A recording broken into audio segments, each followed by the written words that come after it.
right. Are we live? We are live now. Hello, everyone. Hello, everybody. Hi. Hello. Trying to see if there's an expiration date on this. Sorry. If you have to refill it by 2018 and it's 2020, it's probably bad, right? Okay. If you have to refill it by 2018. Oh, I gotta mute that. Sorry. I was like, is that coming from my computer? What is that sound? That was me. That was mine. I didn't mute the other. No. Sorry. So everybody, if you cannot tell, Liselle Sambury is here. Yeah,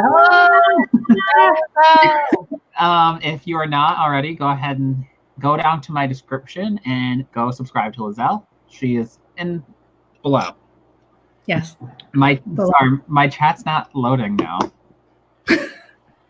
This whole like YouTube thing being like it's not working very well for me. But yes, go subscribe to Liselle. She's in the description. Mm-hmm. And I will be in chat at some point. Yeah. Oh, apparently someone had an error. And then someone else said they refreshed and it worked. Okay. I'm looking. It looks like it's working on mine. So. Yeah, it's working on mine too. So. Hello, everybody. How's everybody surviving in the world? Hello. Let's see. Oh, hi, Debbie. Hi, Lindsay. Grayson, Alex, Amelia. Hello, hello.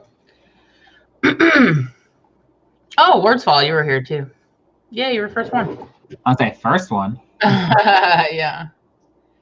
How's everyone's project doing? I think I am gonna do Camp Nano. I haven't decided like how I'm doing it or what I'm doing. I haven't even looked at the site. So I don't know. You guys are both doing camp, right? Yeah. No. Oh, you're not? You're not? No, I don't like doing Camp Nano because NaNoWriMo itself is already like enough. Yeah. And then when I did NaNoWriMo this year, was the first year I was doing NaNoWriMo on Authortube, and then I made all of this content, and I was just like, I can't again. Yeah. I am like I would rather do camp than regular Nano because Nano like it's so like stringent, like 50K words, blah blah blah. Whereas like camp, you can just do whatever you want. So I prefer those. I feel like they're less stressful to me. I don't know that I'll ever do real Nano again because it did not work well for me last time. But I like doing camp because it's like, man, I'll do whatever I want. It's just like it's still the community aspect of everyone, like kind of like where I still like have set a goal of maybe doing a little bit more than I typically would have, but I'm not like pushing myself, especially since I'm home now too. Like I'm just here all day, so. I feel like I might be more inclined, but I don't know to what extent. Because I think someone said on the site you can't do time anymore, which is dumb. But I could also just make the time myself, and then it wasn't. It's not like it's not in the drop down. Like you hit the drop down, but the only option is words. Dumb. Oh. So, why is it a good thing? Like I don't understand. But I think someone said that they saw on the on their Twitter that they said it should be fixed for next year. So stop launching stuff that isn't ready. Yeah, they said hopefully it'll be ready in 2021. God. Oh, hello. Hi, Becca. Hi, Lauren. Hi, Charlotte. Brenda. Ella. I finally got this chat working. Hello. Hello, everybody. Yeah, I feel like everyone's like, I think last week was kind of like, hey, yeah, we're like in this quarantine. And now it's like week 2 and it's like I feel like the energy is very like everyone is just kind of like, ugh. And of course, like we have the TV on all day long, which is so depressing. And I hate it. Oh, to the news? Yeah. Yeah. I hate it. No. All year, I know.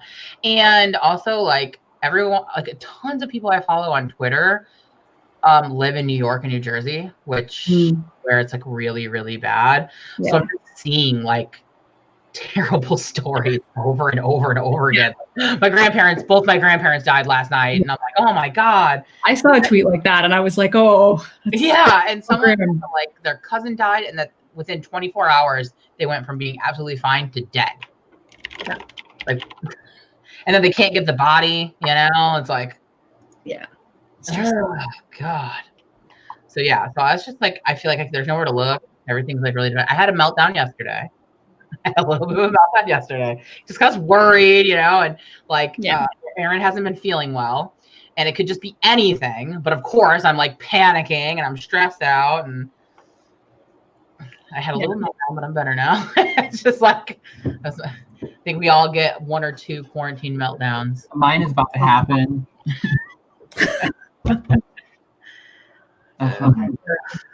No.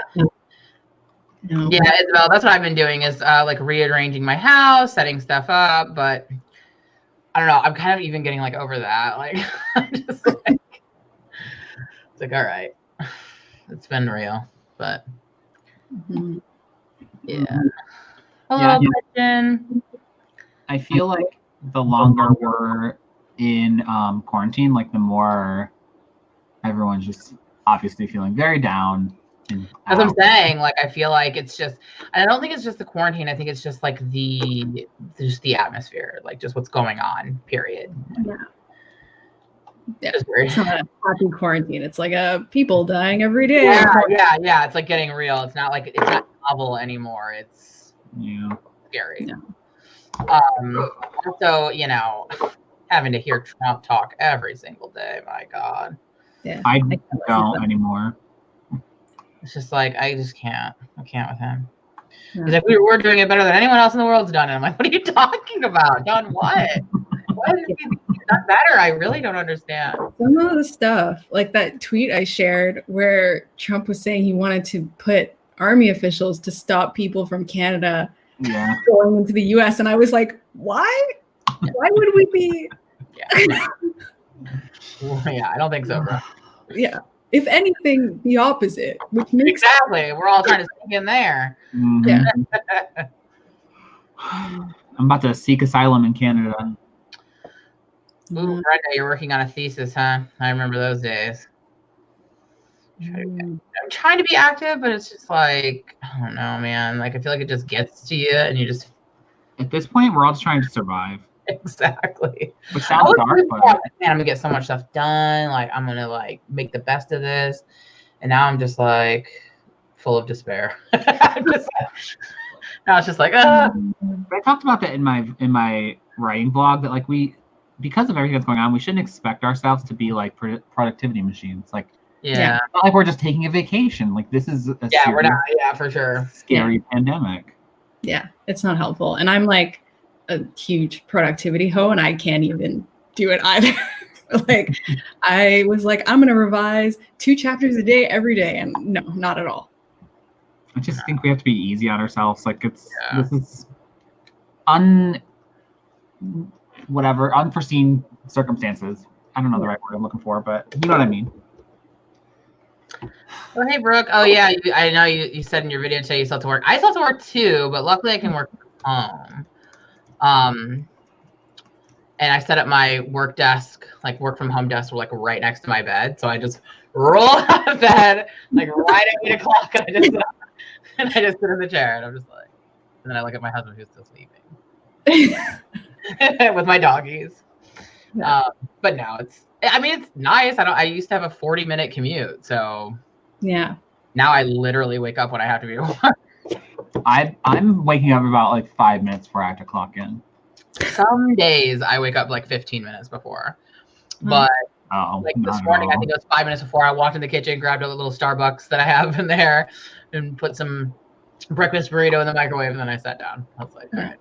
I used to just like turn on Slack from my phone in my bed, and then I just go through the messages there. Yeah. And then would eventually get up.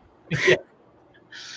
Under better circumstances. I did not move, Brooke. I moved my computer to my bedroom because my in-laws were in the process of selling their home and were staying with us for a few days during this like quarantine. But now they're quarantined with us. So, because their house is just not in a like place to be lived in because they were trying to fix it up to sell it. So just so I had a little bit more privacy and stuff, I moved my computer and stuff in the bedroom, in my big bedroom. So it's quieter in there. It is much quieter in here, and yeah. And Lauren, and I want to show off my headboard. I do love my headboard. It's nice. It's really nice. It's really nice to sit up. Like that's where I do most of my writing is in bed, actually, because I can sit up against the headboard and it's really comfortable because I have a memory foam mattress, so it like curves to my body. So that's where I do most of my writing is in bed, actually. Stacy, YouTube has not been showing lives to a lot of people, so I'm not surprised it didn't show up in your subscriptions, but I'm happy you made it. Mm-hmm. Yeah, see, that's proof. I do it. I told you. I didn't say you were wrong. No, I know. I was just saying, like, it feels good to be validated when you say so.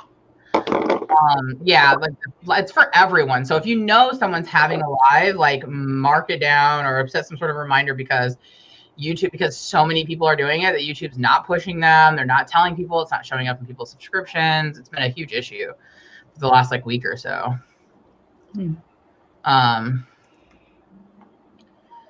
Yeah. Yeah. Oh, my dogs are wanting to get in. I don't want them in here. Yeah, I'm not surprised it didn't show up. What? Just Isabella said that it didn't show up for her either. Yeah, I'm saying people had to look it up. I had to look it up. It wouldn't show up for me either. Weird. Ooh, Brenda. Got the email notification. Yeah, go ahead and hit that little bell button. Go ahead and hit that little bell button. Okay. All right, guys. Are we ready to do some writing today? Probably? I mean, on such that enlightening and optimistic and happy intro to the side chat. I mean, I got to do something, so I guess so. Mm-hmm.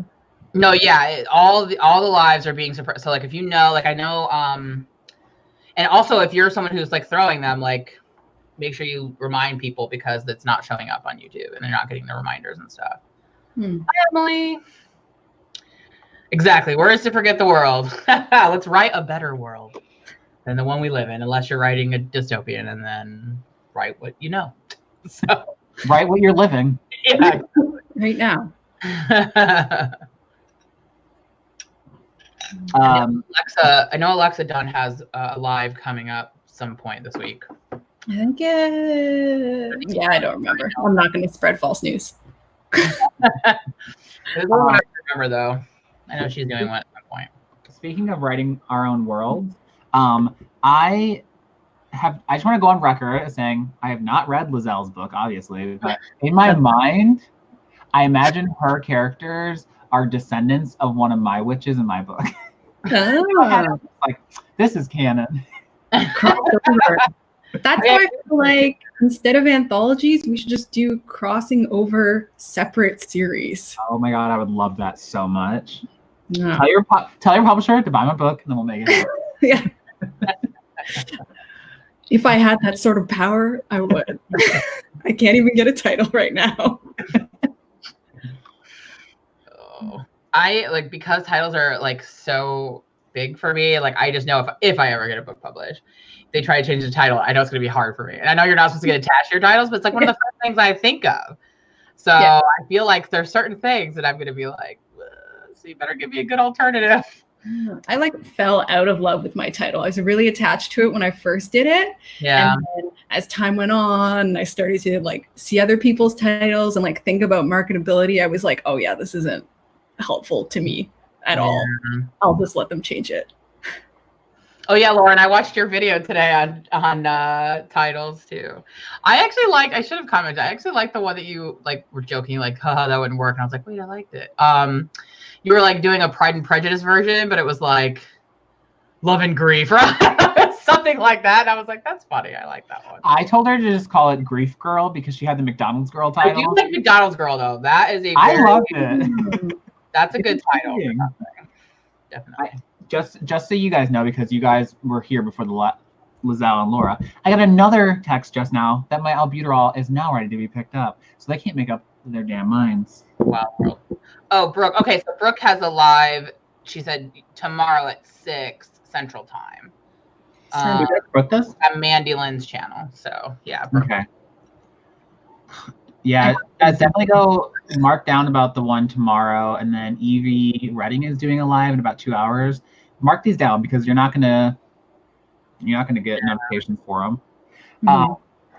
Liselle, so my witch book, I can't come up with the title. I don't know why. It just, everything sounds so cheesy. Like, I don't want to sound, not that there's anything wrong with like late 2000s witch books, but I don't want it to be like, you know what I mean? I don't want it to sound like I don't know if you know what I mean. You could just pick whatever because they're gonna change it. Yeah. Doesn't matter what you choose. Very people I know that their titles. Yeah. Honestly, I wish I could have an editor be like, "What about this?" And I'd be like, "Yep, let's do it. Let's go with it. I don't care." I'm so like difficult. My editor sent me the first title, and I was like, "I don't like it. What about this one?" And she was like, "I don't like that." So I just, you'll get there though. Yeah, at this point, I'm just like, just pick it and give it to me. Christine did like a big long video on how they came up with her first title name. She like went through every possibility that they came up with, and so many of them were so terrible. To be honest, I think Again But Better is also kind of terrible, but the other ones were really terrible. They were like really bad. And now her second book, which the title of that one's also really bad, and she seems like she doesn't like it very much. Oh, no. She did like a video on that too. I don't remember what it was. Kevin, do you remember me telling you it was like possibly peculiar? Or, I don't know. It was something really weird. I was like, are they connected, the two books? No. Oh, okay. I thought they were trying to match the title. There we go. Preferably paired. Again, but worse. Wait, what? Really?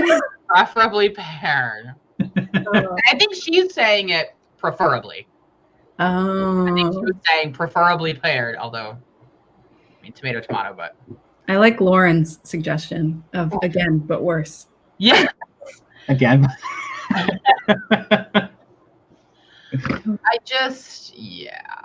I have so many thoughts about the book. I really don't want to get into it, but. Yeah, that's for another stream. Yeah. I mean, I think that I've heard Again But Better so many times that the title doesn't seem as bad to me. At the time, though, when she first announced it, I was like, I don't know. I think she sold it a little bit better than the second one, though, too. She was more into it. Yeah. I can tell she doesn't really love the second one, so she's just like... Yeah. Which is always painful. It's like when authors don't like their cover and they're like, here it is. Yeah. I don't know that I'll ever be published like that, but I'm very nervous with that because I'm very particular. Like I'm not easily pleased with stuff like that. So like most things, I'm like, I hate that cover. Yeah. I hate that title. I hate that color. Like all the time. Like I'm really like, ugh, and I know that I'm not gonna, I know there's gonna be something I'm not gonna be happy about. I already know it. So, but I'm gonna try to be agreeable. I just want to get published. By nature. Fair. All right. We ready to write? You guys ready to write? Yeah. Yeah. I got myself pulled up. How long are we thinking for the first one? I don't know. What do you guys want to do? I'm up for anything. Are there chat suggestions? We got a 10. You guys go with 10, or do we want to do 15? What do you guys think? I like Feathers Fall. That's cute. 1984. 10. Oh no, we need a tiebreaker. Well, it was more 15s. 10. Is there more 15s? I think we got more 10s. We'll do a 10. Cool. Is that work for you, Kev? You're gonna do the. Yep, I'm already pulling it up. Charlotte, I know that that's a solution, like to self-publish, but then like I'm not creative. Like I can't come up with a cover. I can just tell you the one you made is any good. That's what I always tell people. Like I'm not good at like making things. I'm good at critiquing things. I know it's good. It doesn't mean I can produce it. No, mine would have a stick figure with 2 feet pointing in the same direction. That's as far as I can go with driving. I'm with drawing. See, I can't even talk about it. Okay. I have the timer up. If we're ready to start, we can start whenever. Okay. All right, guys. All right, ready, get set, sprint.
That's time, I guess. That was quick.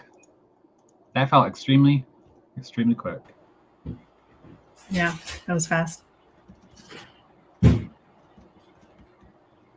How did everybody do? Hello, Cassidy. How did everybody do? Muted because my dogs were whining. So I didn't want you guys to hear me yelling at my dogs.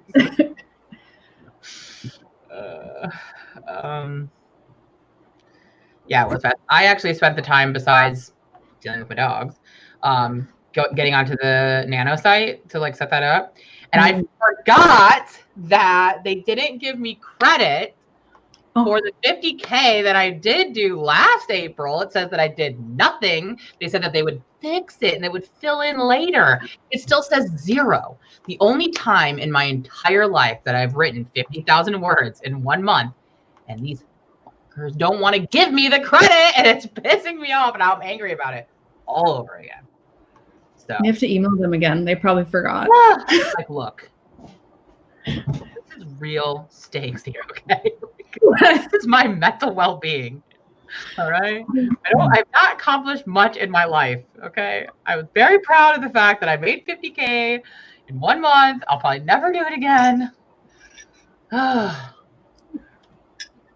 my God, Lindsay, for a second. Animal Crossing. Animal Crossing, and I was like, why are you chopping wood? I'm very proud of you, Lindsay. So, hi, Kristen. Thanks for coming.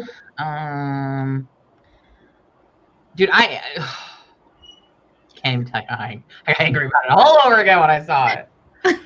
Oh my God. Brenda, I thought that said inserted 2 fingers, and I was like, don't. I thought, what are we talking about? Also, hello, Kristen. I just saw your message. I'm gonna reply later. Why will it not let me pick? Oh, wait, it won't let me do like anything.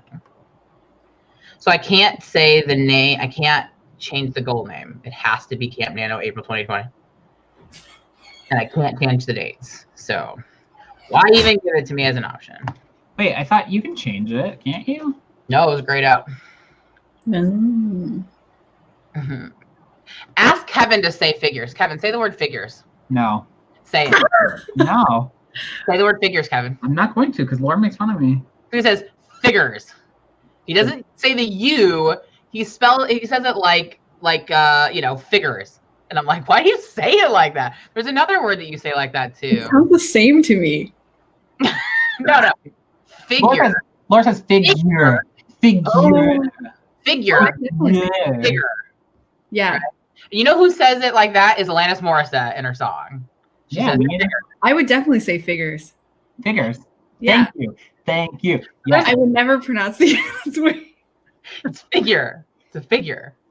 There's a U in there. Singular, like I figure I'm gonna do something, but if I was gonna say like figures, I would drop it. Oh, another thing that Kevin says is housewife. Instead of the S, he makes a Z sound. So he says housewife. Housewives? Housewife. Housewives. You say housewives. I'm like, it's housewives. House. They go, oh, let's watch The Real Housewives. You go housewives, like you're making it fancy French or something. Housewives. I can't tell the difference at all when people say stuff, but that's also partially Canadian stuff. Like we say ice and ice. Like what's the other one? Caught and caught. We say the same.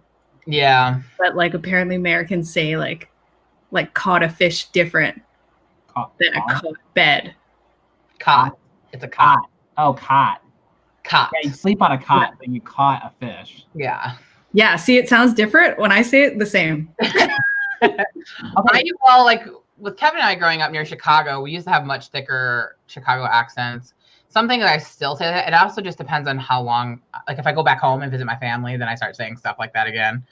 But then like I lived in North Carolina for a long time and then I lived in California for a long time. So I kind of have like a mix of like all three, like Southern, West Coast, and Chicago accents. So, but I used to say Chicago a lot. And Aaron and Kevin used to make fun of me because I would say hot dog. I say hot dog. Hot dog. Or like bag. 2 Canadians, one a coworker and one I watch on YouTube, say bagel instead of bagel. Oh my God! Why does so many Canadians say bagel? That's weird. They're like from somewhere else. Like I have heard a lot of Canadians say bagel. One's in Toronto and one's in Vancouver. That's wild that she's in Toronto. I would never say bagel. She's like, I'm gonna get me a bagel, and I was like, you're gonna get yourself what? That's like saying, I don't know, that's weird. That's like saying tomato when you're from Toronto. I'm getting a tomato. I call them like, so one thing is I call them suckers, and Damien's like, what is a sucker? He calls them lollipops, but that's like a New England thing. It just sounds so like fancy. I'm getting a lollipop. Lollipops too. Like some potato in a van. It's so fancy. Like I'm getting a lollipop. Well, I mean, we say pop instead of soda. Yeah. His pop is how you say it correctly. Yes, pop well, we say pop, so but I thought all that's like a northern thing. Like, and down here in North Carolina, everything is Coke. What kind of Coke you want? Yeah, I've heard of that. Yeah. Damien's grandma says bubbler instead of water fountain.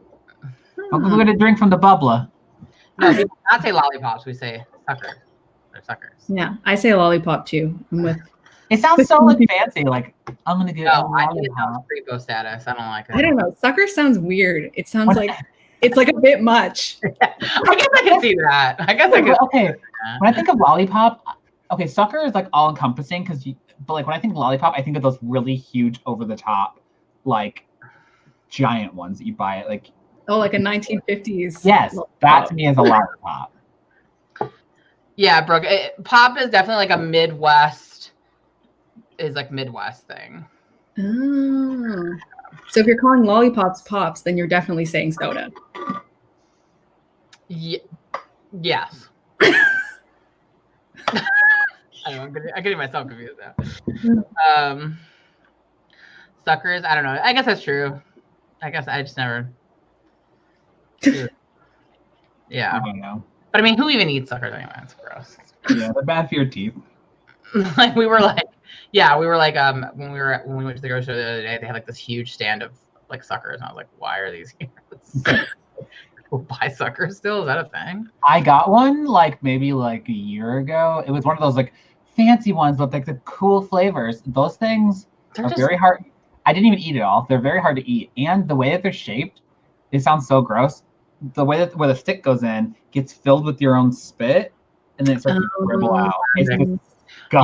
Yeah, that happens. I remember that happening. Whistles, and that's why they have the hole, because it's like a whistle. Oh yeah. Oh. It's gross though. It's true. Gross. It's just Definitely gross. Yeah. Soft drinks. That's what my father-in-law says. He says soft drinks. Oh, fizzy drinks. I'm Fizzy, very British. I'll say fizzy sounds to be like your Willy Wonka. Like. Well, I'm gonna start calling them lollies, like Lauren does. Lollies, yeah. Lollies. Lauren, I know so much British slang now from Love Island.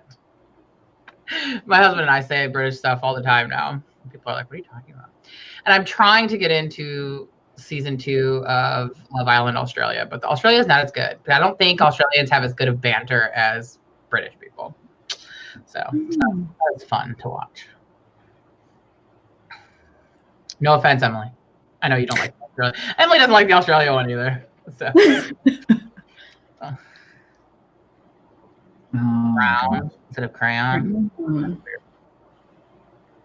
Soft drinks and fountain sodas interchange. Wait, did Emily? Soft drinks and fountain sodas different? Is what different? Soft drinks and fountain sodas.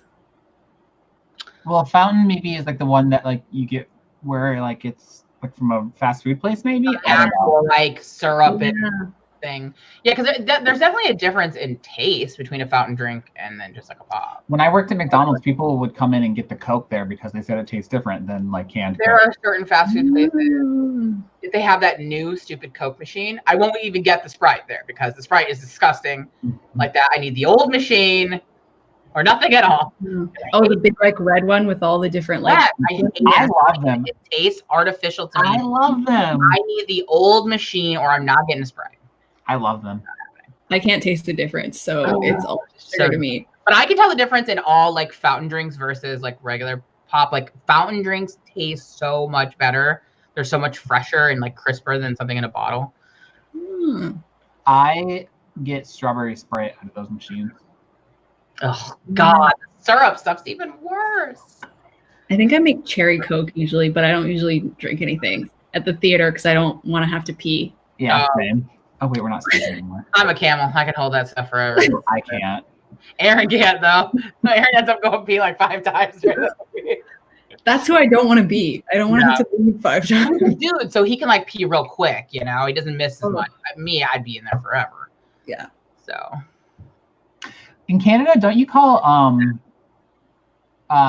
crayons pencil crayons are colored pencil? I don't know. There's something about one of those that you call different.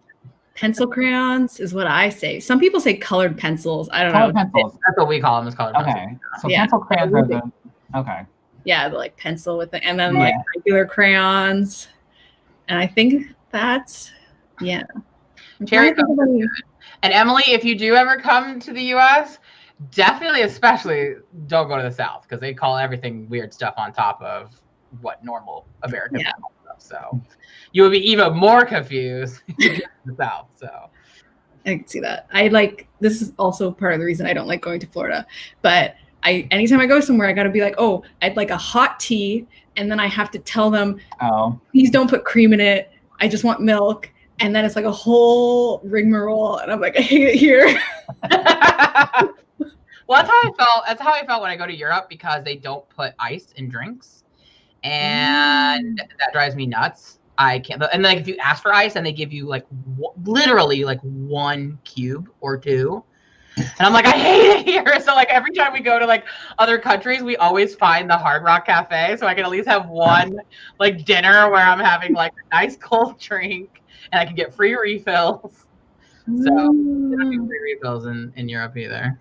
Yeah, I never get cold drinks. When I go, I'm so happy in London because I get tea and it gets made fucking right, and I'm so happy. Yeah, I don't like tea. So I love tea. And all everyone drinks around here is sweet tea. So, which is really bad. That's the separate thing too.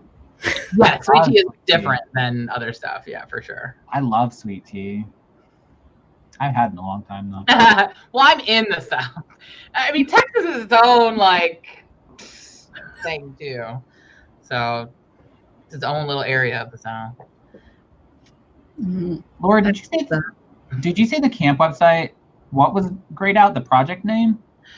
It wouldn't let me change like the project, like how it says Camp Project 2020 April, whatever. It wouldn't let me change that. Because right here it says, "What is the name of your project?" And then yeah, I know that. I named my story, but then it's like, what do you call the? If you go to the second page, that's where I'm talking about, not on the first page. Yeah, we were supposed to go to Japan this year, and that did not work out. So hopefully, I was also supposed to go to Japan this year. So. Yeah, I have another friend who's also going to go to Japan this year. So hopefully, sometime that'll happen. So.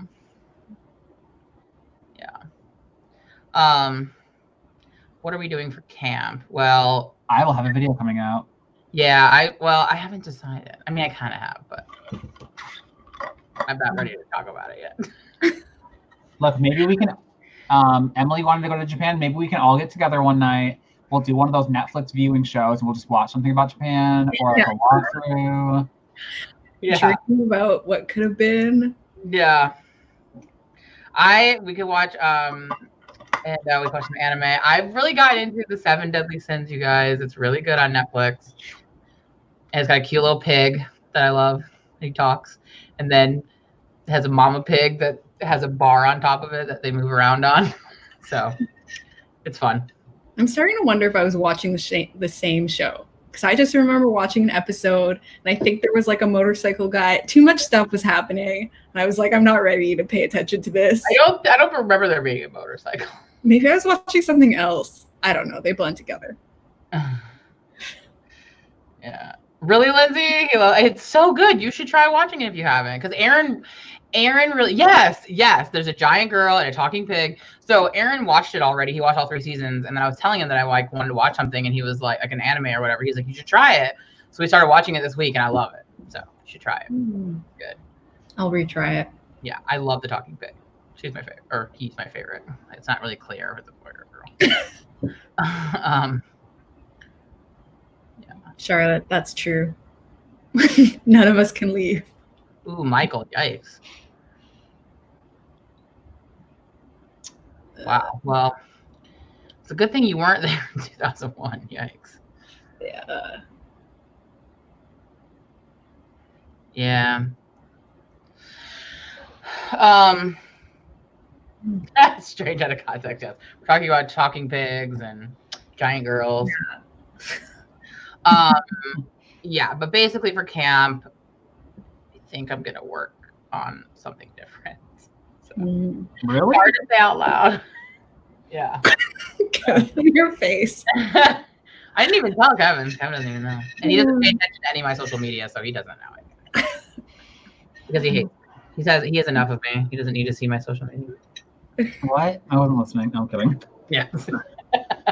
He's too wrapped up in his own quarantine to worry about anybody else. I have no comment. Yes. That's it. All right. Then let's do some more writing. How about that? Sounds good to me. So since we did 10 last time, do we want to go ahead and do 15? Yeah, I'm down for that.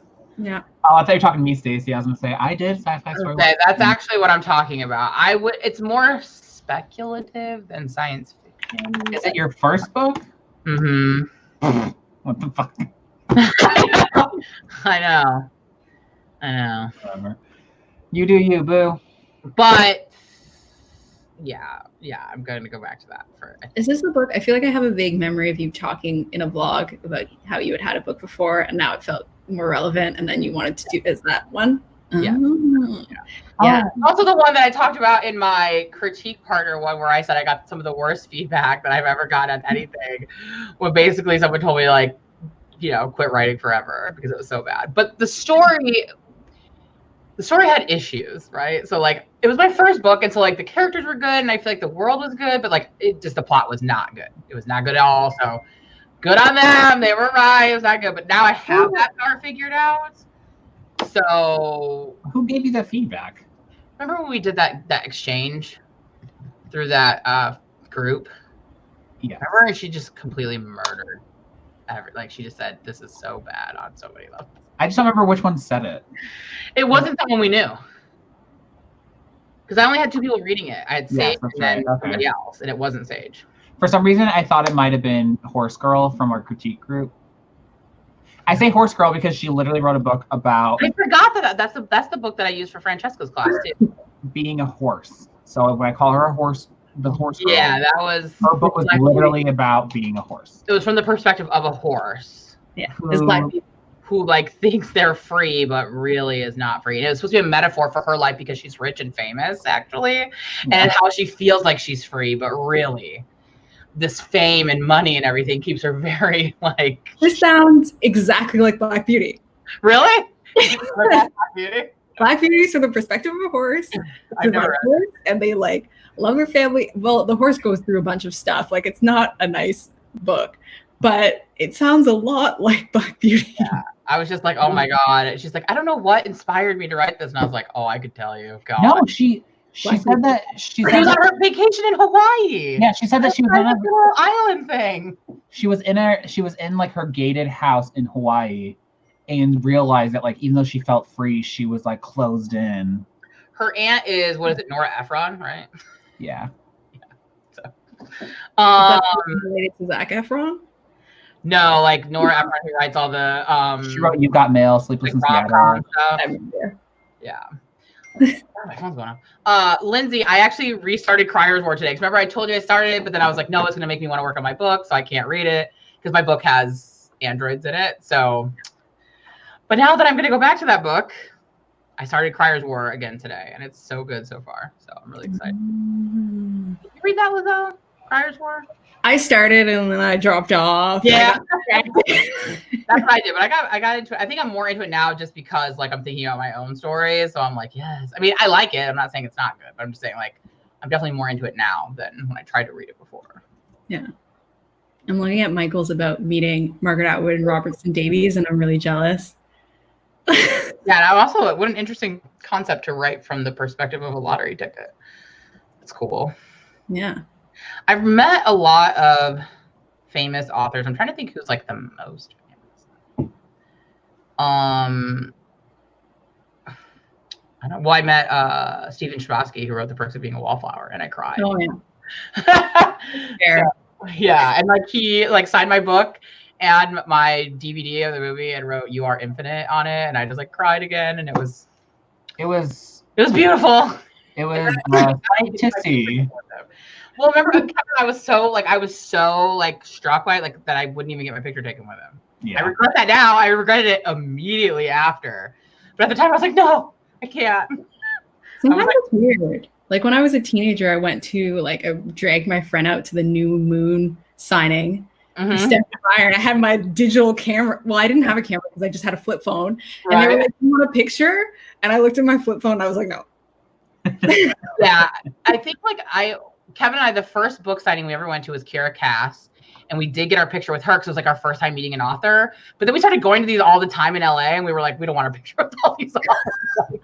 Not to be rude, but it was just like, who cares? Like I would have liked it with Stephen Chbosky because I was obsessed with Person Being a Wallflower in high school. It was like one of the few things that got me through my angsty years. Him and Francesca Lee Block, who I also got to meet, and so it was more like it brought up a lot of stuff from being a teen, and that's why it mattered so much to me because his books mattered so much to me. But all the other, I'm gonna have a huge static noise in my ear. I cannot hear anything you're saying. It just disappeared. Okay. I heard that too. Did you heard it? Well, I'm not crazy. Yeah. Yeah, no, it's like a full, just like a log static sound. It was coming, I could kind of hear Laura's voice disappeared. Laura, mute your mic for a second. I want to see if it's Laura. It is. I'm Laura. On my mic so that I could check, and I think it is hers. As soon as Laura muted herself, it went away. Back? Yeah. Yeah, it's back now. It's not making a noise for me though. It's a really high-pitched squealing noise. Yeah. People in the chat. What should I do? Refresh, Laura, and I'll re-add you back into the thing. All right. Wait. X out of it? Yeah, just get out. I heard it and I was like, I saw you do this and I was like, he can hear it. Okay, well, that was weird. She should be back in a second. Hopefully. Yeah, that was really weird. It was just in the middle of her talking, too. Yeah, and then I was like, I can't hear anything you're saying anymore. So I could kind of hear her really quietly underneath it. But not actually. Here she is. No. Okay, say something. Hello? It's okay. I don't hear. Okay. I think we're good. Why is it a different view of me now? I don't know. It is kind of wider. I feel like, now it's like outlet. But it's not making the noise anymore. So. That's true. Well, I guess that's all that matters.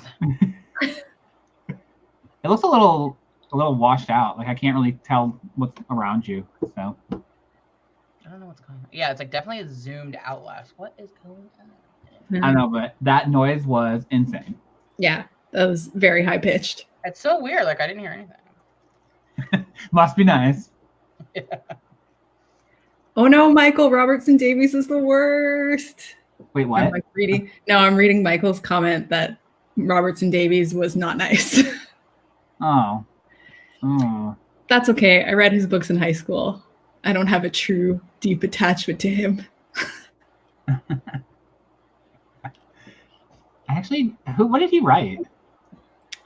He wrote Fifth Business, that whole series, Fifth Business, The Manticore. Okay. And then some other one. I don't know. I read Fifth Business in school and then I liked it. So then I read the rest of the series. The second book I remember being mostly about war and being very dragging, but the third picked up. I don't know if I've very Canadian. I don't know if I've ever met a author who was an ass. I mean, I won't read Ender's Game because he donates part of his proceeds to anti-LGBT stuff. So I don't want to give any of my money. Yeah. So that's just a personal thing though. Also not the greatest fan of Diana Gabaldon when she tweeted, she's like, if you're going to get an English degree, she literally tweeted this. I screenshot it because I had a feeling she's going to delete it. I don't know if she did. She's like, if you're going to get an English degree, you might as well get used to asking if you want fries with that. And I was like, okay, not you anymore. Yeah, that's not great. No, and then I'm forgetting his name now.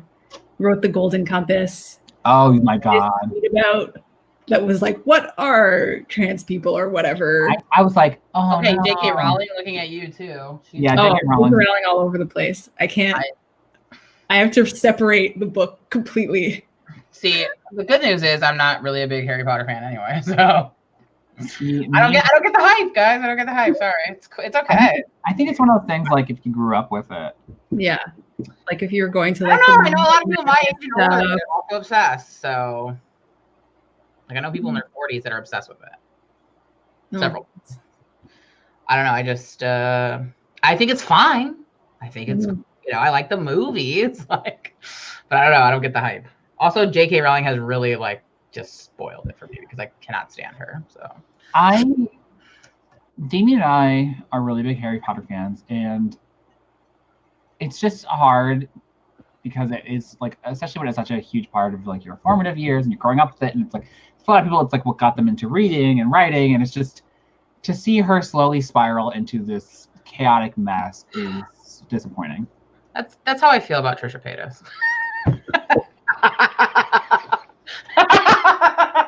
I'm really disappointed in how that's been going lately, to be honest.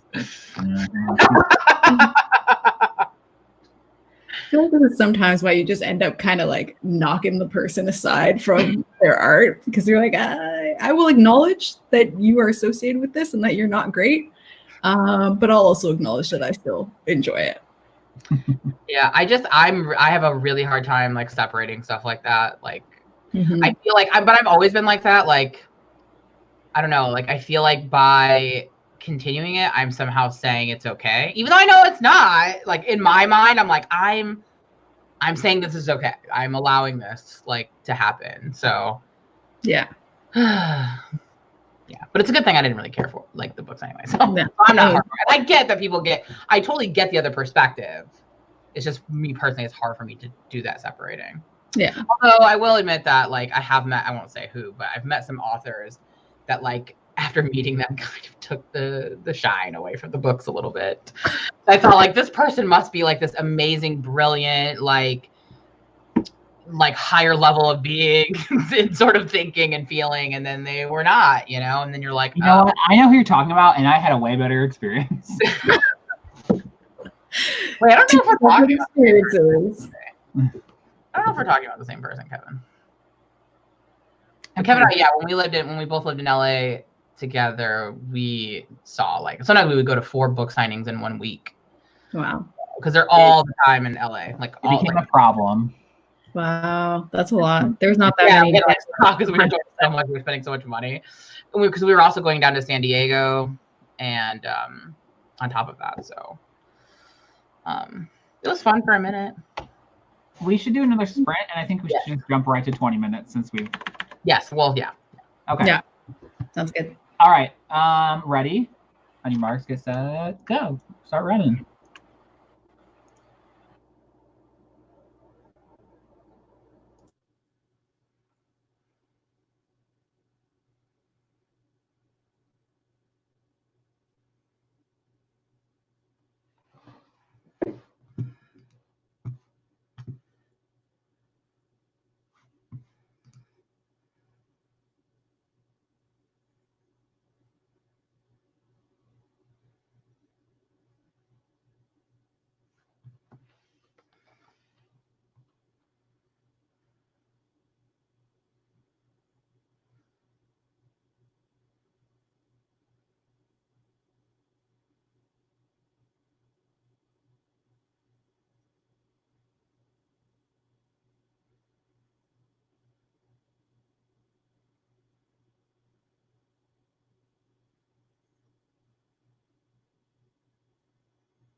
Oof, that timer is so loud. How did everyone do? How did you guys do? Oh, it's loud for me. How did you guys do? I did almost a chapter and a half of my read through. Damn. I am working on the same scene that I've been working on for like 3 weeks because like the original version, it's kind of like a catalyst scene, and like the original version, certain things happen, and now I'm like, I don't know if I want those to happen this early, so I'm trying to like decide what's still going to happen in this scene and what's going to wait till later. And I keep going back and forth, so so I wrote some stuff, then deleted it, then wrote some stuff, then deleted it, so I don't know. That's where I'm at. What about you, Kev?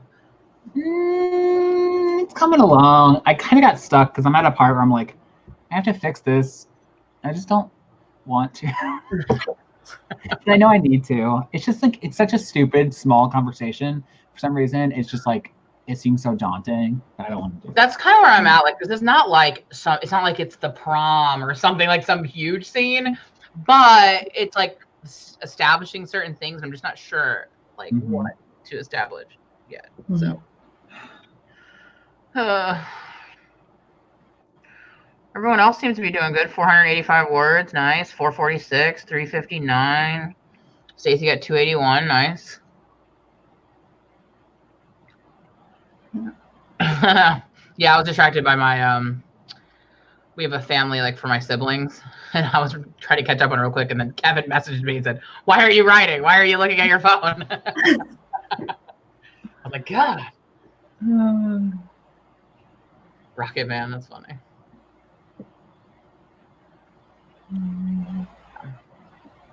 So it looks like everyone else is doing decent.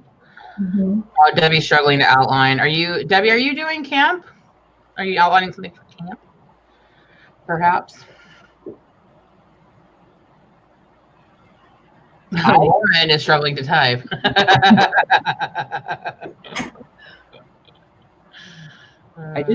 I'm finally getting into the editing that needs to be done, like the actual editing before it's just like kind of some minor stuff. It's like I'm overwhelmed again. Yeah. Yeah. I actually prefer revising when it's not substantial. Like when it's like, just zhuzhing up the scenes, filling it out, like making it better. When it's like complete overhaul of having to like redo stuff, I'm like, no. It feels like drafting to me. Like, and that's so hard. Yeah. Sometimes it's harder fixing than it was just starting from scratch. Yeah. I actually I always say I prefer editing, but now I just don't think I prefer writing at all. I think that's where I'm like currently at. Why is all of it painful? Oh, good night, Lauren. Good night, Lauren. Thank you for coming in. Oh, that's the other thing. It's so funny because like everyone's videos lately have been like right on the money of like things that I've been thinking about and talking about, or like wanting to talk about, because Brooke talked about in her video today too how she's switching back to third person. I've never written anything in third person ever, but I think when I revisit my first book, I'm going to redo it in third person, which I've never done before. So it shouldn't be lengthy. Yeah. So that's going to be an experience in of itself. But I kind of like I feel like, because my other book is a contemporary like YA, so I feel like that lends itself to first person present. But I feel like sometimes like fantasy and science fiction and stuff like that, I feel like I don't know, I feel like you see it more often with third person. I'm just gonna try it. I've never done it. I'm just gonna see how it goes. Yeah, trying it is usually good. Every time I try and do third person, I'm like, I don't know if this is good, and it's too complicated for me. And half the time people are like, yeah, no, this is bad, change it back. Really? Yeah, I'm gonna test it out. We'll see. I don't know. I just feel like, especially because this one's dual POV, that was something that I struggled with before, like being in the head of two different people, as opposed to just being a narrative voice for two different people. I feel like it's different. So that's kind of why I want to try it, just because that was something I struggled with the first time I wrote it, was like not making the voices distinct enough. and then also like some of their like unique perspectives. I don't know that I was doing a good enough job speaking from that like perspective. I'm not like trying to like write anyone's, like I'm not writing from like a different like race or LGBT anything like that, but it's just like experiences that I don't know very well that I think would very much impact someone's like internal like monologue in a way that I don't know that I'm pulling off. You know what I mean? So I just feel like I don't know, and there's like I don't know, there's something very intimidating about having two, because it's gonna be so much more noticeable if the first person isn't good. If you have two to like, if you have two different people, if they seem similar, you know. So yeah, so I'm gonna try a third person. Kevin, have you ever written anything in third person? Yes, my first book I ever wrote was in third person. The Hunter book?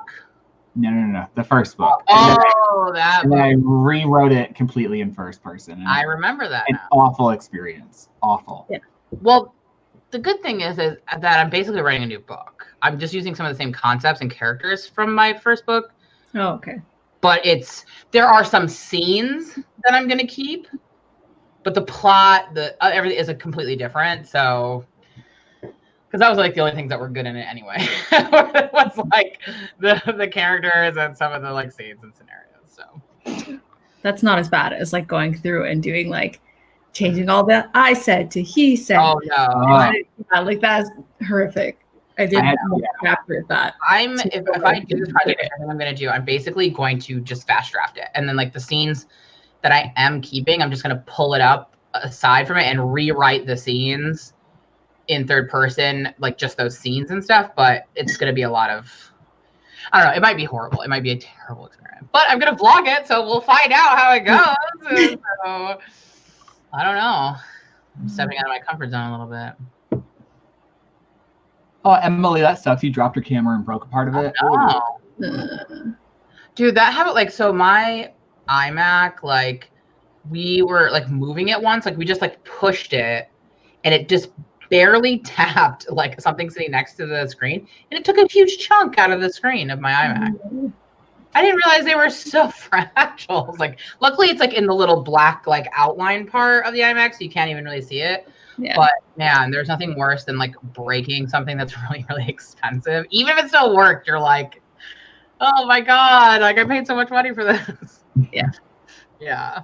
It's horrible. So I'm sorry, Emily, about your camera. I hope all is well. Jessica Williamson finally showed her face. Yeah. Wait, Cassidy, you have first, second, and third person, past and present? Oh my God. That's a lot. Wow. That is a feat. That is a feat of feats. Mm-hmm.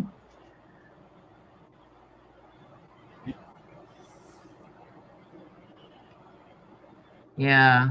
So I don't know. I like first person. Comes very naturally to me, but yeah. I don't know. I think I maybe tried once before and wrote like one page in third person. I was like, I don't want to do this. So that might happen again. So we'll see. Yeah. I just can't tell if it's good when I do it. I just don't know. Yeah. And then I give it to people and they're like, no. And then I don't do it. And then I continuously try to mixed results. We'll see. I sent it off to my agent. So we'll see if she's like, oh yeah, maybe. Or if she's like, no, never do this again. I feel like the reason why I'm considering it, and this could be just like completely in my head, I could be totally making it up. But I feel like I have a very specific like writing voice that like, which is why I don't think it's good for two different characters, because I think it's going to sound the same. So I feel like instead making it like a narrative voice, like I'm just not good at like changing up language and like sentence structure and like things like that. So if it's just my narrative voice, then it doesn't matter, like to some extent, if it has the same sort of like cadence and stuff like that. So I don't know. That's my one voice with multiple characters. Right. Yeah. But we'll see. It could be a complete shit show. So I don't know. Oh, you just reminded me for some reason that I think you said because the narrative voice. My science fiction alien book was in third person. Oh. I never read that one. Yeah, Rena told me that the voices still weren't distinct enough. Yeah, that I could totally run into that as well. because they still have to have like their own like speech pattern, like the way they say things, what they think of, what they compare things to. Like you still have to have very distinct characters. That's exactly what I'm afraid of. And I thought about just making it one POV, but if I had to, because it's a boy and a girl, if I had to, I prefer the boy character over the girl. But I don't know if I want to write a whole book from a boy, like about a boy. I don't know. Is that bad? Like I don't know. Like I like the girl character. I'm just saying if I had to eliminate one, I feel like his is maybe stronger. But then I don't know that I want to write a book. It's just from a boy's perspective. Yeah. Boys are awesome. Boys are dumb. Yeah. So, but his voice is much stronger to me than hers. But I feel like some of the changes I'm going to make is going to help with that. So I don't know. This is why I shelved the books to begin with. It was too hard. This is why I've been putting it off, because it's like it's a very for me, it's an ambitious project. I'm not there yet in my writing sort of like abilities. I feel like so. Yeah. But I'm gonna try. And Stacey, I will keep practicing. One day, my third person will not fill people with disgust. Why don't people like it? Is it like I don't know. I can't tell what it is that I'm not doing. But I think it's because every time I've done it, I've already done it in first person, and it's just better. Oh, so okay. Then they see the third person and they're like, blah. So yeah. I don't know. I'm always trying it out to see if I can maybe get it better, but I just hate writing in third person, I've realized. Yeah. I don't like writing their names over and over again. Like it just annoys me. I can see that for sure. Yeah. Cassidy, I think you're right to some extent that like putting yourself in the character, because I'm always afraid that my characters they just sound like me, which is what I was just saying. But my first book, that's fine because no one's heard that character before, so that's the character. Yeah, I would worry about that in the future for sure. That's why I'm like scared about keep using first person, because I tried writing a book about a character who's like quiet and like reserved and like nervous, and I don't even know how to get to that place in my head. So like it was just not good. Like I wasn't like, I don't want to write characters that are all like versions of me, but I also like I just couldn't get there. Like I couldn't. I'm like it was very like stereotypical of what someone would be like that. Like it wasn't authentic. It didn't feel authentic to me. So I was like, I'm not good at this. I don't know what it's like to be shy and quiet. That's not me. I always try to do like a little piece of myself for every character, and then I just pick and choose. And then I'll do something that's like really not me. Like for my debut, like I'm an indecisive person, but on my character, I just dial it up so much higher than I would ever be. See, I feel like that's one of those things that like would be better like in later revisions to really honing and like, whoa, like, the screen's zoomed in again. Weird. Anyway, now we're out. Kevin, what are you doing? I didn't realize that I saw it sprinting up.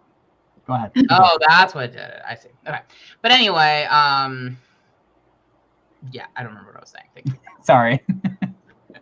But I'm sure it was lovely. I'm sure it made sense, whatever I was saying. Yes, you're such a genius.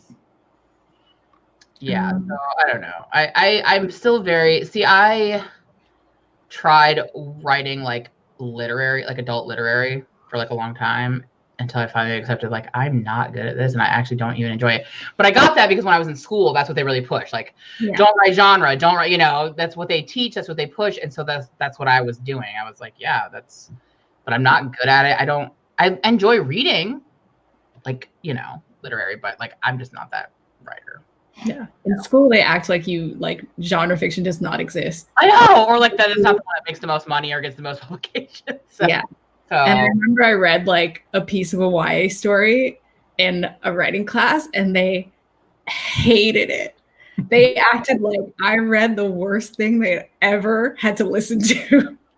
We weren't allowed to write anything anything genre. We couldn't do science fiction. We couldn't do fantasy. We couldn't do young adult. Like we couldn't do anything. And I remember like one of my professors very specifically said, it's because all of those are formulaic and do not take any actual craft.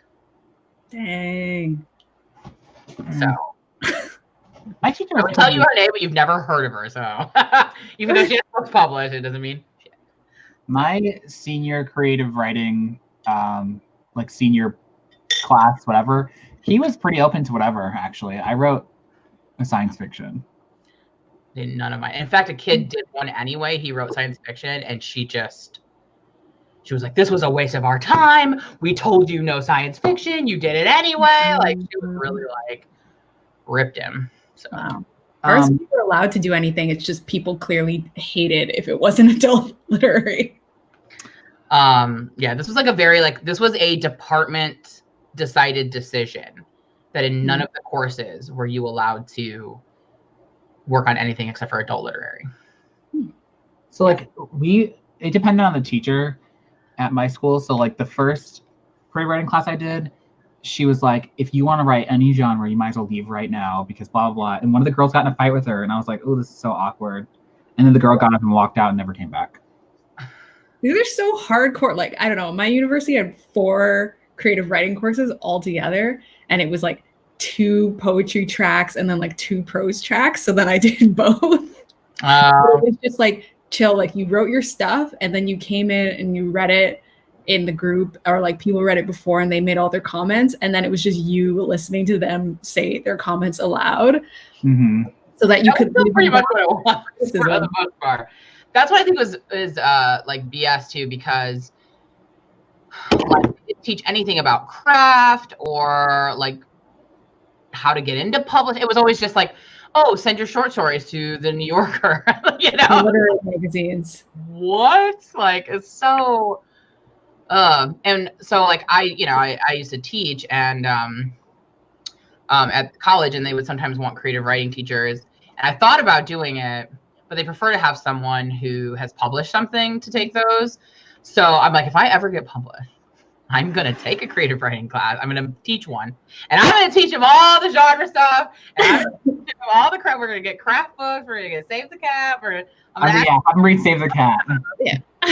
So, I mean, I mostly teach community college, but still, they have creative writing classes. Yeah. So, because they're always trying to get people to teach them, because students want to take creative writing, and it's hard to get those classes because they often want people who are published to do them, even if you have a degree, like which I don't. I have a degree in English, but you can still teach creative writing with a degree in English.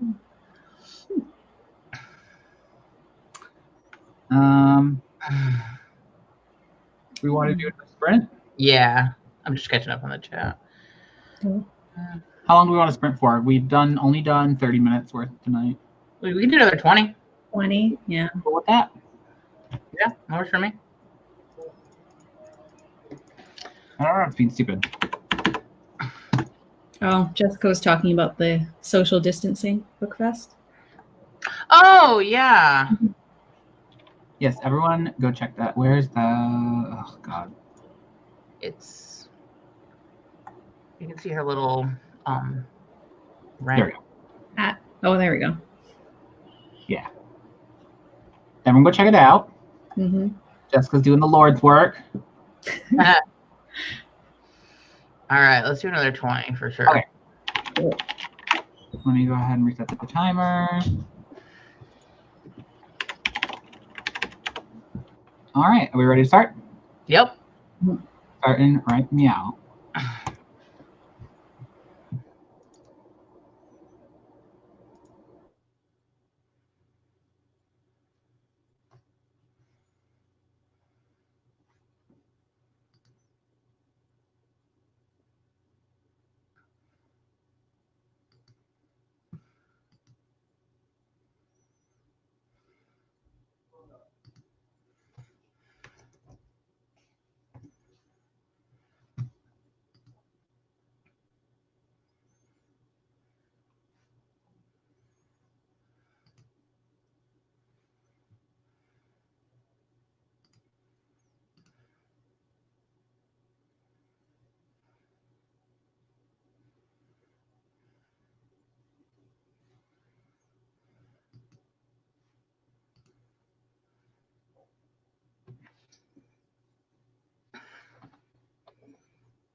The timer is going off. I don't know if you can hear it or not.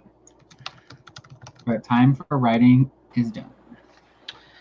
How do you do? Writing done. What about you, Liselle? I read through one more chapter, so that's good. I still have 1.5 to read through tonight, so. You got this. You got this.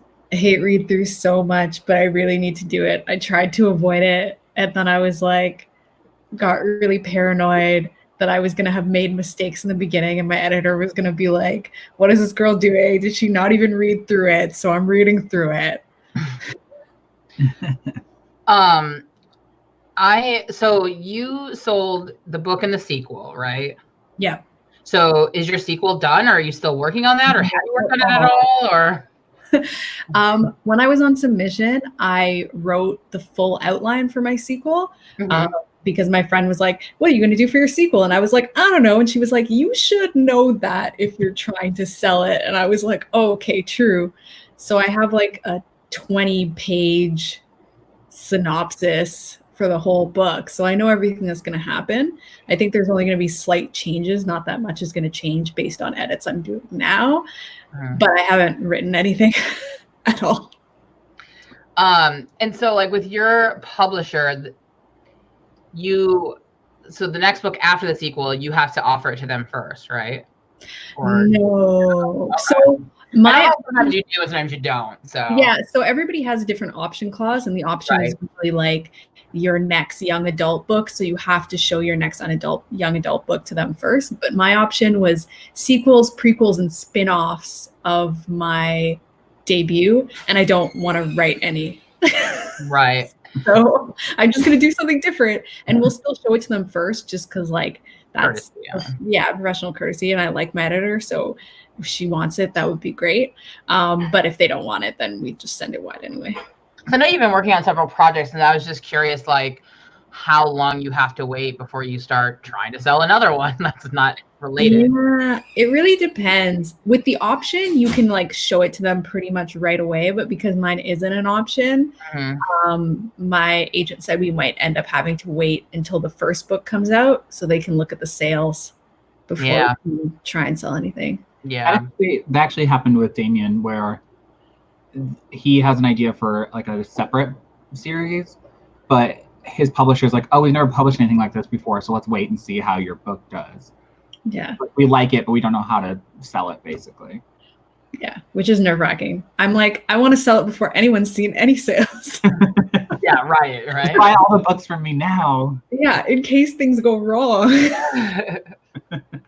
All right, let's see. Okay, so 326, 488, 312, 190. I did 254, which was good because I was struggling with where the scene was going, and so I feel like I kind of got into a little bit of a groove. So I feel like I know kind of where it's going now. So I'm proud of my 254. I was really stressed about starting that chapter I'm editing because, again, I didn't know what I was gonna do, but I started it and it didn't turn out awful. So I feel like starting is like the hardest for me. It's just like doing it. Once I'm writing it, then I'm in it and I'm good and I'm fine. But it's like I'm really bad at like procrastinating getting started on something. Yeah. Oh, but let me just check my Twitter one more time. The daunting stuff. Like I always make point form of everything I have to revise in a chapter, and some of them have like 20 point form notes, and some of them have 2. And nothing's worse than on the day when I have the 20.1, and I'm like. 275, nice. Mm-hmm. So Liselle, you finished a middle grade, right? At least yeah. So it was originally a YA, and then I adapted it to a middle grade, and I finished that. And I sent it to my agent, and she said, "Cool, finish that sequel first." And I was like, fair. Yeah, concentrate on the stuff that you are under contract for, and then look at the stuff that is just floating around. You also have like a Caribbean fantasy, right? Caribbean. That's the one. That's the one. Oh, that's the one that you made middle grade. Oh, okay. And then I have a YA horror. Though now I'm feeling very impatient about it because every time I get a deal email, there's a bunch of horror. And I was so antsy. Yeah. That's how I feel, because I feel like you sold your witch book, and there was like a couple that came out this year, and now all of a sudden all these witch books are selling, and I was like, oh my god, I need to get mine on sub already. 2021 is like the year of the witch book for whatever reason. I'm gonna be like the tail end if I end up selling it. It's gonna be like, oh, he just copied everyone else, and I'm gonna be like, no. I feel like witches have become more evergreen now, especially in fantasy, right? Like fantasy is so huge because for whatever reason, people don't want to buy sci-fi, or they only want to buy specific sci-fi. That's strange. My opinion on science fiction, because I do like science fiction and I write it, or try, is my experience has been that I don't like a lot of the YA science fiction that comes out. And I feel like it's because it's so much more focused on the science and the plot and not enough on characters. They're always trying to be really big with these huge stories. And like, I kind of think about my science fiction writing as contemporaries that take place in the future, like where they're still like, they're a little larger, like story wise, like there definitely is more like than a contemporary. It's not about like a girl who's like trying to get into her favorite college or anything. But I feel like a lot of the science fiction for me has felt like it's not a lot of character development. And so I read for characters. I don't read for plot. The plot is secondary to me. And so I've been disappointed with a lot of, not all, but with a lot of why. And I have a feeling that that's why it's not as popular, because I feel like a lot of people who read young adult really like character-driven, emotional books. And I just don't think that that's the kind of science fiction that's been coming out. And I think part of it's because it's not what's sells, but it's also because it's not what's being bought. You know what I mean? So it's kind of like, I don't know, like. It's weird. I always feel like I wish there was like a separate like light sci-fi and like hard sci-fi. There was for a minute. Like people see a sci-fi book and they assume it's going to be hard sci-fi, and so they just don't buy it. Exactly.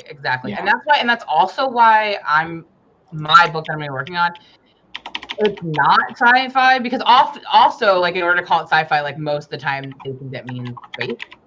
And that's why I'm saying like mine is speculative, because it's future with technology, but it's like an imagine what the future could be here, but it's not dystopian or apocalyptic. It's just like imagine like what real things. I'm really, really fascinated by like I read a lot of stuff about like how we think technology is going to go in the future, especially in terms of with our world with climate change and things like that. So like to me, what I'm writing is speculative fiction, because I'm basing it off of what I've read. People think the future will actually be like here. But when people hear speculative, they're like, oh, you mean science fiction? It's like, well, they're on Earth. It's not post-apocalyptic. It's not dystopian. You know, there's no like government trying to like put people in factions and stuff. So yeah, I don't know. It's a fun genre line. You kind of like every sci-fi, I feel like now is like trying to find a way to hide like something else. Yeah. Well, and I think you're right too that they're like, because they have like light, you have light sci-fi and hard, and a lot of the light is grounded in Earth. And there was like a time there where there was some light sci-fi that was doing like okay, and I think it was around the time that the Lunar Chronicles were popular. Oh yeah. Because I would, even though that is space, that's definitely a lighter sci-fi. And so there was a lot of other books that came out at that time that did pretty well, but then that just kind of like, yeah, so it didn't last long. It doesn't make sense to me that there's not like different categories like light sci-fi, blah, blah, or like people don't adhere to them, because it's a thing in fantasy, like grim dark fantasy, light like urban fantasy. There's there's so many different, like, people acknowledge those, but for some reason it's not acknowledged in science fiction. Like, oh, that's not my thing because it's science fiction. It's like you're just writing off all science fiction. Yeah. You know. Because I'm also really weird about like fantasy as well, because I'm like the light reader. I like the light stuff because I like the character stuff. So like I like reading fantasy, but if the fantasy is going to have, which I'm talking to you, Sarah J. Maas, if you're going to have like half a book of just training montages, that's boring to me. That is very boring to me. And me personally, I'm the same way though with like fantasy movies and stuff, or like shows. When it gets into those long, like, or even like anime, like when they're doing a bunch of fighting, that's when I check out. I'm like, okay, cool. Yeah. Like the fight scene should last 2.5 seconds. And if it's more than that, I'm looking at my phone. Like I understand the purpose of it, but but my husband's the exact opposite. He loves seeing the action. He loves the fights. He loves the space stuff. He loves, like in Star Wars, the space battles. Those are boring to me. I remember, what was I watching, Kevin? It was the last Marvel movie. Or was it, which one was I was texting you during it? No, it was Captain Marvel. It was Captain Marvel.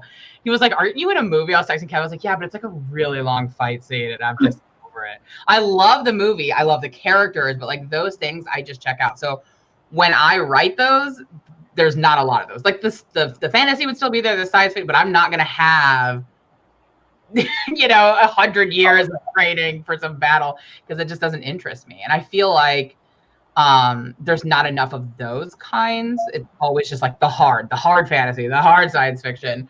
And I think that's just not as appealing, I think, especially to a young adult audience, to be honest.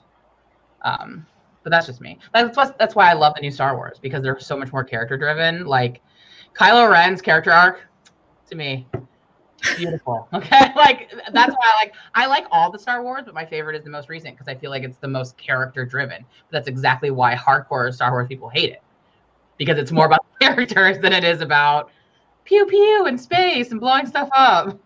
So, I've noticed that like in some fantasies, like these long training montages you were talking about are really common. Like Robin Hobb writes them, where it's like chapters about him like trying to learn how to wield magic, and I just found it so like boring. Thing is, like George R. R. Martin, there's no extended like training scenes, and people love his books. And I think that's why I like Game of Thrones. Like it's just I mean, I guess for some people that's interesting. For my fantasy book idea, that will not be happening, because I am not into training sequences that last 200 pages. Yeah, that's what I'm saying. Like, and there's nothing wrong with that, and I know people love it, but I just think there's a lot of people that are like me also, that are like, okay, this was cute, like you fought, can we move on? Like, yeah, I always I do big skims whenever there's like exactly. Schools. Like that's why I liked Harry Potter.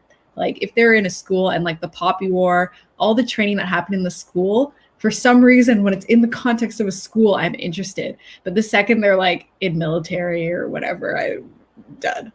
Yeah, I think it was the fourth book in the Throne of Glass series. Third. The third, where there's all the training. That's when I was just like, okay, I'm done. Like I can't. I didn't get I don't know. I think whenever they killed off the Black Princess, I was like, oh yeah, that was the first. I was like, I'm done. The second one. No, was it the second? I thought it happened in the first one. Yeah, and that's what I was like, nope, and right out. Yeah, I have actually only ever read the first one, but I know what happens in like the second, third, and fourth. Oh. So I just don't like the I like fantasy and I like science fiction, but I don't like the hard like focus on that kind of stuff. But like I said, there's tons of people who do. Like my husband is 100% one of them. He loves that stuff. Like he could just watch a fight sequence for like 45 minutes straight. He would just be so happy. So it definitely like people love it. It's just not for me. Remember I'm still very interested in different worlds and thinking about things. Like I love that kind of stuff. I just still want it to be about people at the end of the day. Oh, Jessica had ice cream. Now I want ice cream. Thanks, Jessica. Ella, we're gonna have to agree to disagree because I love the Star Wars movies, the new ones. They're so good. Yeah, Kylo's character arc, I think, to me is like supreme. Even though I think there could have been some different choices, but. So Kevin, where are you at in your revision? Like how much more do you have to do? Thank you. I'm on page 84 out of 268, but I have a lot of additions to come in later and subtractions, so it's kind of hard to. Wait, what page did you say you were on? 84. Okay, but your book's like 300 and something, right? So it's 268. It's pretty short. I know I need to add like 20,000 words to it, but yeah, a lot of the major edits are like later in the book, and I'm just getting into like the major edit part right now. So I already took out like an entire chapter and had to figure out. It's a mess. This book is a mess. I'm an underwriter also though, because I write white rooms. You know, like that's the stuff I have to go back in and fill in later. Because I definitely underwrite. Yeah, I always end up doing that. The description stuff I always skip, and I have to go back because I'm one of those people where I can't picture stuff in my head well. So I gotta like go back. I gotta look at a bunch of pictures on the internet, and I gotta like piecemeal it together into a description. Meanwhile, me as a person, I would skip that anyway because I'm like, I can't picture that, and I would just go. I also skim long descriptions. I prefer books that don't have really lengthy descriptions also. Like that's one of the things I don't like about adult literary is they want to just go on and on about descriptions, and I'm like, I don't care. I'm here for the story. Let's go. I actually was thinking about how I've underwritten like the description of the home that they live in, and then I watched Liselle's video, which everyone should go watch it. I love it, where she builds the house from her work in progress on Sims. Oh yes, in The Sims. Yeah, and I was like, I don't know if you saw my comment. I was like, this is genius. Like I never would have thought to do this, but like I think if I do it, it'll actually help me a lot describing. And like you said in yours, where like, why wouldn't they be talking on the second balcony where they have more privacy? I'm like, these are the kinds of things you don't really think about until you see it. So I think that actually building it like you did will really help. Yeah, I didn't want to show me your comment, but yeah. Yeah, I actually thought about that too. I was like, that's a good idea, but the problem is like I don't know. Like I would love to do that. What I probably would be better doing is telling Aaron and letting Aaron build the house in Sims because I get bored building the houses. I usually just buy the pre-made ones. But Aaron like loves to build the houses. So maybe I'd be like, okay, this is how I'm thinking. Because I think it would be really nice to see like a version of like a 3D, kind of a 3D, version of what it looks like. I used to like that too. I used to like hate the building. I would just play. And then I started watching videos where people were building and I realized all the different stuff you could do. And I was like, oh, I just had no idea what I could do. Maybe that's it. Maybe I also think that I'm like very like writing is the only creative thing I do that I feel somewhat confident in. I feel like anything else I do creatively, like I'm terrible. Like I can't draw, I can't sing, I can't dance, I can't but I'm obsessed with art. Like I love it, but I'm just not good at it. So it's like even like the house, I'm like, this is horrible. It's just gonna look stupid. Like I feel like I don't have the creative mind to think about some of those kinds of things. Yeah. Like I said, like when I draw things, like my people all look the same. I can't even like think about how to do it differently. Like, I don't know. It's like my brain just stops with that kind of stuff. I'm just really bad at building things on Sims. Like I don't mind doing it, but I'm just really bad at it. It's landscaping. Landscaping changes everything. That house didn't look that cute until I No, it did. And it looked so much better. It was cute. I liked it. I think it turned out great. I think it was like a great idea and a great video. And again, if you haven't watched it, go watch the video, everybody. Thank you. Thank you. I always like doing my Sims videos, even though they universally tank. I really enjoy them. So I like them. Always do them. Yeah, I definitely like have gotten to the point where it's like I just want to do videos that I feel like doing, and I don't care. Like that's what the whole point of doing like YouTube is anyway, is to share what you want to share with other people. Yeah. You know? So I say you do you, Liselle. Exactly. I like watching. What I do now. So all right, well, are we gonna call it a night? Yeah, probably should, because Liselle has some more reading to do tonight. Yeah, I have to finish. I was gonna edit a video tonight too, and now I'm like, nope. There's always tomorrow. Yeah. I gotta go jump in the shower for my virtual work tomorrow. I have to let my doggies in the room because they're whining. Oh. They want their bed. They should be in bed by now. They would whine if I let them in earlier. So they're doing it now, so I gotta let them in. All right. Well, thank you for coming, everybody. Yeah, and thank you for joining us, Liselle. This was fun. Thank you for having me. Yeah, go and subscribe to Liselle. Subscribe to Liselle. Go to Liselle's channel. Yes, go. She's in the description. Go subscribe to Liselle if you're not already. Hello. And she has an actual book coming out. So she is. She's one of the few traditionally published authors on YouTube. An OG. An OG. All right. Good night, everybody. Goodbye. Bye. Guys. Bye. I'm gonna end the